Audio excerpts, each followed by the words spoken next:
श्री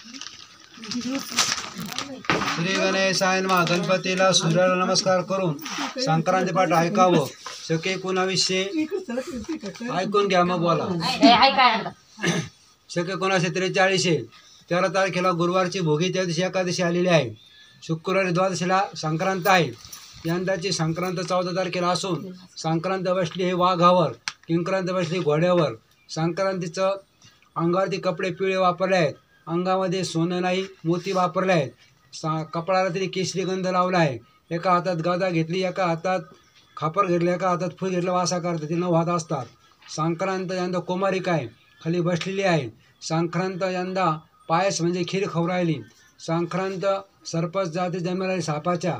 संक्रांत आता निघाली उत्तर दिशेकडून, चालली दक्षिण दिशेला, पाहती निवृत्त कोपऱ्याला. संक्रांतीचं वाहन वाघ असल्यामुळे वाघ प्राणात पीडा होईल, शिकार लोक फायदा घेतील. संक्रांत ह्या वर्षी उपवाहन घोडा असल्यामुळे ज्यांच्या घरी मंगल कार्य येत नाही घडून, ते घडून येतील, लग्न कार्य होतील. संक्रांत ह्या वर्षी कुमारिका असल्यामुळे अवैध मुलांना कुमार मुलींना त्रास आहे. संक्रांत खाली बसल्यामुळे वाणी लोकांना त्रास आहे. कष्ट करणाऱ्या मजुरांना अधिक कष्ट पडणार आहेत. संक्रांत ह्या वर्षी कुमारिका आहे, कुमार लोकांना त्रास आहे. पिवळे वस्त्र घातल्यामुळे पिवळ्या वस्तू, हळद हे भाव वाढणार आहेत.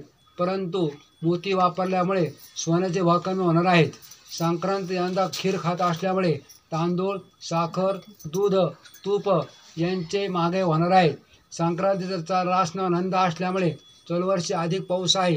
काही ठिकाणी अधिक आहे, काही ठिकाणी कमी राहणार आहेत. काही ठिकाणी धान्याचा नासाडा होईल. संक्रांत ह्या वर्षी पाऊस महिन्यात आल्यामुळे सोन्याचे भाव, कोशिंबीर रंगाचे पदार्थ, कपाशी याचे भाव कमी होणार आहेत. संक्रांत यंदा रस पदार्थ, गोड तेल, कोल्ड्रिंक पदार्थ याचे भाव वाढणार आहेत. त्याच्यामुळे सोयाबीनचे भाव थोडेफार वाढतील. संक्रांत एकंदरीत चांगली आहे. त्या दिवशी दात घासणे, गवत तोडणे, गायची धार ही कामं पहाटे करायची आहे. 14 तारखेला दुपारी 3 वाजता सूर्य मकर राशीत जातो आहे. म्हणून व्यवसायाचं सर्वांनी लक्षात ठेवा. 3 वाजेपासून संध्याकाळपर्यंत व्यवसायाचे, 3च्या आत नाही, 3 पासून तर संध्याकाळपर्यंत.